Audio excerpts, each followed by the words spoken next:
ஆசிரியர் நண்பர்களுக்கு வணக்கம். வரப்போகிற பிஜிடிஆர்பி எக்ஸாமுக்கு யாரெல்லாம் ப்ரிப்பேர் பண்ணிக்கிட்டு இருக்கீங்களோ அவங்க எல்லாருமே அந்த தேர்வில் வெற்றி பெறணும் அப்படின்னு சொல்லி நமது பிடிஎம் கோச்சிங் சென்டர் சார்பாக வாழ்த்துக்களை தெரிவிச்சுக்கிறோம்.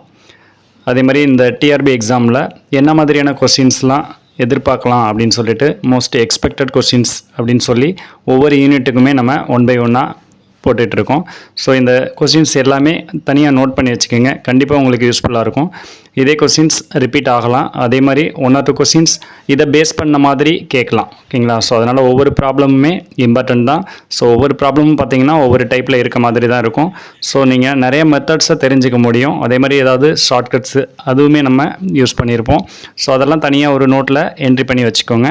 கண்டிப்பாக ஒன் பை ஒன்னாக ஃபாலோ பண்ணி வந்தீங்க அப்படின்னா உங்களுக்கு அந்த டிஆர்பி எக்ஸாமுக்கு ப்ராப்ளம்ஸ் அப்படின்றதே ஒரு பெரிய பிரச்சனையாக இருக்காது. ஈஸியாக நீங்கள் ஆன்சர் கொண்டு வர முடியும். ஓகே, காம்ப்ளெக்ஸ் அனாலிசிஸில் காம்ப்ளெக்ஸ் நம்பருக்கான அந்த ஃபார்மேட்டில் கொடுத்துருக்காங்க. அந்த எஃப் ஆஃப் இஜெட்டுங்கிற அந்த ஃபங்க்ஷன் இதில் லிமிட் எக்ஸிஸ்ட் ஆகுதா இல்லையான்னு சொல்லிட்டு கேட்குறாங்க. இதில் எல்டி அப்படின்றது லிமிட் அப்படின்னு அர்த்தம். ஓகேங்களா? ஸோ இதை ஞாபகத்தில் வச்சுக்கோங்க.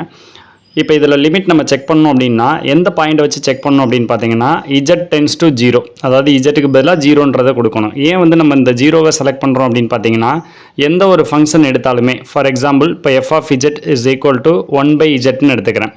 இப்போ இதில் இந்த இஜெட்டுக்கு பதிலாக நீங்கள் என்ன நம்பர்ஸ் கொடுத்தாலும் சரி எந்த விதமான பாதிப்பும் ஏற்படாது. அதாவது இன்ஃபினிட்டின்ற அந்த ஆன்சர் வராது. ஓகேங்களா? இஜெட்டுக்கு நீங்கள் என்ன வேல்யூஸ் கொடுத்தாலுமே. ஆனால் 0 கொடுத்தீங்கன்னா மட்டும் 1/0ன்னு வரும். 1/0 அப்படின்னா இன்ஃபினிட்டின்னு வந்துடும். ஓகே, ஸோ அப்போ எதில் பாதிப்பு ஏற்படுதுன்னு பார்த்தீங்கன்னா இஜெட்டுக்கு நம்ம 0ன்னு கொடுக்கும்போது தான் இந்த ஃபங்க்ஷனில் சேஞ்சஸ் ஏற்படுது. அதாவது இன்ஃபினிட்டின்னு வருது. ஓகேங்களா? இன்ஃபினிட்டின்றது ஒரு லிமிட் வேல்யூவாக வராது. ஓகே, ஸோ அதனால தான் என்ன பண்ணுறோம் அப்படின்னா எந்த ஒரு ஃபங்க்ஷனாக இருந்தாலும் இஜெட் டென்ஸ் டு 0 அப்படின்னு எடுத்து லிமிட் எக்ஸிஸ்ட் ஆகுதா இல்லையாங்கிறத நம்ம வெரிஃபை பண்ணணும். 0 எடுத்துக்கிறதுக்கான ரீசன் இதுதான். ஓகேங்களா? எந்த ஒரு ஃபங்க்ஷன்லையுமே அந்த லிமிட் வேல்யூவை பாதிக்கக்கூடியது அப்படின்னு பார்த்தீங்கன்னா நம்ம இஜெட்டுக்கு 0 கொடுக்கும்போது தான் அந்த பாதிப்பு வரும். ஓகேங்களா? இப்போ இதிலலாம் இஜெட்டுக்கு பதிலாக நீங்கள் இஜெட் டென்ஸ் டு -1ன்னு கொடுத்தீங்கனாலும் ஒன்றும் ப்ராப்ளம் இருக்காது. ஏன்னா 1/-1 அப்படின்னா -1ன்னே வந்துடும் ஆன்சர். ஓகேங்களா? ஸோ அதனால் i கொடுத்தாலுமே நமக்கு 1/iன்னு தான் வரப்போகுது. ஓகே, 1/iனாலும் -iன்ற மாதிரி வேல்யூ வந்துடும். ஸோ அதுவுமே ப்ராப்ளம் ஏற்படுத்தாது. ஓகேங்களா? ஆனால் இஜெட்டுக்கு 0 கொடுக்கும்போது 1/0 அப்படின்னா இன்ஃபினிட்டின்னு வந்துடுது. ஓகேங்களா? ஸோ இன்ஃபினிட்டின்றது ஒரு லிமிட் வேல்யூவாக வராது. ஸோ அது எப்போ கிடைக்குதுன்னு பார்த்தீங்கன்னா இஜெட்டுக்கு நம்ம 0 கொடுக்கும்போது கிடைக்குது. ஓகேங்களா? ஸோ 0 எடுத்துக்கிறதுக்கான ரீசன் அதுதான். இப்போ இதுலேயும் நம்ம அதை தான் ஃபாலோ பண்ண போகிறோம். அப்போ லிமிட் இஜெட் டென்ஸ் டு 0 அப்படின்ற மாதிரி எடுக்க போகிறோம். இப்போ இந்த ஃபங்க்ஷன் தான் எஃப் ஆஃப் இஜெட் அப்படின்றதுனால அதை அப்படியே யூஸ் பண்ணிக்கலாம். இப்போ இங்கேயும் பார்த்தீங்கன்னா லிமிட் இஜெட் டென்ஸ் டு 0 அப்படின்ற மாதிரி தான் எடுக்கணும். ஸோ லிமிட் நம்ம இந்த இஜெட் டென்ஸ் டு 0ன்னு இருக்கு இல்லையா, இதை எப்படி யூஸ் பண்ணலாம் அப்படின்னு பார்த்தீங்கன்னா இஜெட் டென்ஸ் டு 0னா இஜெட் ஈக்குவல் டு 0ன்னு வச்சுக்கோங்க. இப்போ இந்த 0வே நம்ம எப்படி எழுதிக்கலான்னு பாருங்கள். x + iy அப்படிங்கிற அந்த ஃபார்மேட்டில் நம்ம காம்ப்ளெக்ஸ் நம்பர் ஃபார்மில் கொண்டு வரணும். ஓகேங்களா? அப்போ இந்த எக்ஸுங்கிறது என்னவா இருக்கும் அப்படின்னு பார்த்தீங்கன்னா இந்த 0வையும் நான் இந்த பேட்டர்ன்லேயே மாற்றுறேன். அப்போ i0 அப்படின்ற மாதிரி யூஸ் பண்ணிக்கலாம். அப்போ x = 0ன்னு அர்த்தம். அதே மாதிரி y = 0 அப்படின்னு அர்த்தம். ஓகேங்களா? இப்போ x 0 y 0 அதை நம்ம இங்கே ரீப்ளேஸ் பண்ணோம் அப்படின்னா இங்கேயும் பார்த்தீங்கன்னா 0ன்னு வந்துடும், இதுலேயும் பார்த்தீங்கன்னா 0ன்னு வரும். அதே மாதிரி தான் 0/0ன்ற மாதிரி இங்கேயும் வந்துடும். ஓகேங்களா? ஸோ இந்த மாதிரி 0/0ங்கிற அந்த வடிவத்தில் வரக்கூடாது. ஓகே, அப்போ கண்டிப்பாக என்ன செய்யலாம் அப்படின்னு பாருங்கள். இதுக்குன்னு ஒரு மெத்தட் நம்ம யூஸ் பண்ண போகிறோம். அதாவது x டென்ஸ் டு 0 அப்படின்னு எடுத்தோம் அப்படின்னா அந்த ஒய்க்கு நானாக ஒரு வேரியபிள் மாதிரி கொடுக்குறேன். அப்போ y டென்ஸ் டு எப்படி எடுத்துக்கலாம்னா மல்டிபிள் ஆஃப் எக்ஸ் அப்படின்ற மாதிரி எடுத்துக்க போகிறேன். அதாவது mx. ஓகேங்களா? எம்ங்கிறது ஏதோ ஒரு ஸ்கேலார் வேல்யூ மாதிரி வச்சுக்கோங்க. அப்போ இந்த எக்ஸுங்கிறது என்னன்னு பார்த்தீங்கன்னாக்கா இங்கே உள்ள எக்ஸ் தான். ஓகேங்களா? அப்போ எக்ஸ் டென்ஸ் டு 0வாக இருக்கும்போது ஒய்யும் என்னவாக தான் இருக்கும் அப்படின்னா 0வாக தான் இருக்கும். என்ன ரீசன் பார்த்தீங்கன்னா எக்ஸுங்கிறது இங்கே வந்திருக்கு. அப்போ எக்ஸுக்கு பதிலாக நீங்கள் இந்த 0வை ரீப்ளேஸ் பண்ணிங்கன்னா 0 × mன்னா 0ன்னு வந்துடும். அப்போ ஒய்யோட வேல்யூ பார்த்தீங்கன்னா 0ன்ற மாதிரி வந்துடுது. ஓகேங்களா? அப்போ இந்த கான்செப்ட் கரெக்டாக வருதுங்களா? ஸோ அப்போ நம்ம என்ன பண்ணலாம் அப்படின்னா லிமிட் கண்டுபிடிக்கிறதுக்கு ஸோ இந்த பேட்டர்ன் யூஸ் பண்ணிக்கலாம். ஓகே, அப்போ இந்த இதை தான் நம்ம இங்கே ரீப்ளேஸ் பண்ண போகிறோம். அப்படின்னா x டென்ஸ் டு 0 அப்படின்னு வச்சுக்கோங்க. ஒய்க்கு என்ன ரீப்ளேஸ் பண்ணணும்னா mx அப்படின்னு சொல்லிட்டு ரீப்ளேஸ் பண்ணணும். அதுவுமே டேரெக்டாக இதில் ரீப்ளேஸ் பண்ணிடலாம். அப்போ ஒய் இருக்க பிளேஸ் எல்லா இடத்துலையுமே mxன்னு சொல்லிட்டு ரீப்ளேஸ் பண்ணுங்கள். அப்போ ரீப்ளேஸ் பண்ணும்போது இந்த x அப்படியே தான் இருக்கும். இந்த ஒய்க்கு பதிலாக mx போடணும். அடுத்து பவரில் 2 இருக்குது. ஸோ அந்த 2 அப்படியே வச்சுக்கோங்க. அடுத்து டினாமினேட்டரில் பார்த்தீங்கன்னா x² இருக்குது, அதை அப்படியே வச்சுக்கலாம். அடுத்து +2 × ஒய்க்கு பதிலாக mx போடணும். பவர் பார்த்தீங்கன்னா 6 அப்படின்னு இருக்குது, அதை தான் யூஸ் பண்ணியிருக்கோம். ப்ளஸ் இங்கே அதே மாதிரி i அப்படியே தான் இருக்க போது x² ஒய்க்கு பதிலாக mx அப்படின்னு யூஸ் பண்ணணும்.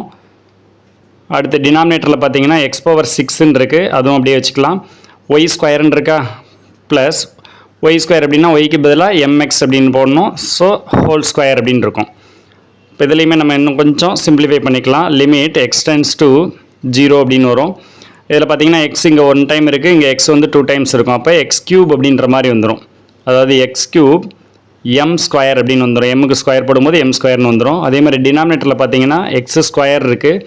அடுத்து இதில் 2m பவர் 6 அதே மாதிரி x பவர் 6 அப்படின்னு வரும். அதாவது plus 2m power 6 x power 6 அப்படின்ற மாதிரி வந்துடும். ப்ளஸ் i இன்ட்டு இதில் எக்ஸ் கியூப் அப்படின்னு வந்துடும். அடுத்து m அப்படியே தான் இருக்கும். Whole divided by x power 6 plus m square x ஸ்கொயர்னு வரும். இப்போ இதுக்கு அடுத்த ஸ்டெப் பாருங்கள், இன்னும் கொஞ்சம் சிம்பிளிஃபை பண்ணிக்கலாம். X tends to 0.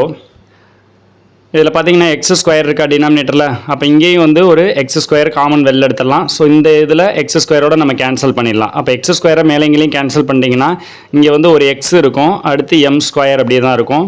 Divided by X square காமனில் வெளியில் எடுத்து இதில் கேன்சல் பண்ணிட்டோம். ஸோ 1 இருக்கும் இங்கே. ப்ளஸ் இந்த 2m பவர் 6 அப்படியே தான் இருக்கும்.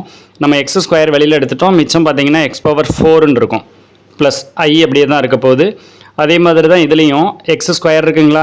ஸோ அப்போ இந்த எக்ஸ் ஸ்கொயர் ரெண்டு இதுலேயுமே காமன் வெளியில் எடுத்து இதில் கேன்சல் பண்ணிடலாம். அப்போ கேன்சல் பண்ணோன்னா மேலே ஒரு எக்ஸ் இருக்கும், ஒரு எம் இருக்கும்.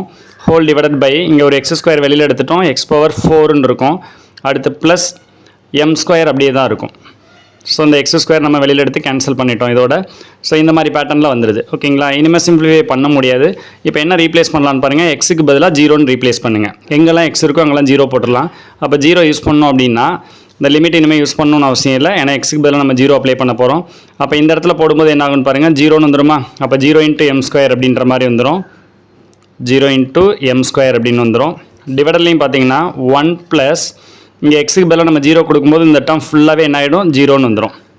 ப்ளஸ் ஐ இன்ட்டு இதுலேயும் பாருங்கள் numerator 0 into m whole divided by இந்த டினாமினேட்டரில் பார்த்தீங்கன்னா எக்ஸ் பவர் 4 இருக்குது. அப்போ 0 போட்டிங்கனாக்கா 0ன்னு தான் வரப்போகுது. ப்ளஸ் எம் ஸ்கொயர் அப்படின்ற மாதிரி வரும். இப்போ இதில் சிம்பிளிஃபை பண்ணிங்கன்னா 0/1ன்ற மாதிரி வரும் இல்லையா. இந்த 0 விட்டுலாம் 0/1ன்னா 0ன்னு தான் வரப்போகுது. ஓகே, அப்போ 0ன்னு வந்துடும். ப்ளஸ் ஐ இன்ட்டு இதுலேயும் பார்த்தீங்கன்னா 0 இன்ட்டு எம்னா 0ன்னு வரப்போகுது. 0/m ஸ்கொயர்னாலும் 0ன்னு தான் வரப்போகுது. அப்போ நமக்கு ஆன்சர் பார்த்தீங்கன்னா 0ன்னு வருது. ஓகே, அப்போ லிமிட் வேல்யூ வந்து கண்டிப்பாக 0ன்னு வரலாம். ஆனால் என்னென்னு வரக்கூடாது அப்படின்னா இன்ஃபினிட்டின்னு வரக்கூடாது. ஓகே, ஸோ அப்போ 0 வர்றதுனால லிமிட் எக்ஸிஸ்ட்னு அர்த்தம். ஓகேங்களா. ஸோ இதுதான் இங்கே வெரிஃபை பண்ண சொல்லியிருக்காங்க. லிமிட் எக்ஸிஸ்ட் ஆகுதா இல்லையா அப்படின்னு சொல்லிட்டு கொடுத்துருக்க ஃபங்க்ஷன் எப்படி இருக்குன்னு பாருங்கள். ஓகேங்களா. அதுக்கு தகுந்தாப்பில் நம்ம என்ன பேட்டர்ன் யூஸ் பண்ண முடியும் அப்படின்றத மைண்டில் செட் பண்ணிக்கோங்க. இதில் வந்து நம்ம டேரெக்டாக இஜெட் டென்ஸ் டு 0ன்ற ஃபார்மேட் யூஸ் பண்ணோம் அப்படின்னா, அதாவது எக்ஸுக்கு 0 ஒய்க்கு 0ன்னு சொல்லிட்டு இந்த ப்ராப்ளத்தில் அப்ளை பண்ணோம் அப்படின்னா 0/0 0/0 அந்த பேட்டர்ன் வந்துடுது. ஓகேங்களா. ஸோ அந்த மாதிரி வந்துச்சு அப்படின்னா கண்டிப்பாக இந்த மாடலில் யூஸ் பண்ணணுங்கிறத ஞாபகத்தில் வச்சுக்கோங்க. ஈஸியாக நம்ம வெரிஃபை பண்ண முடியும்.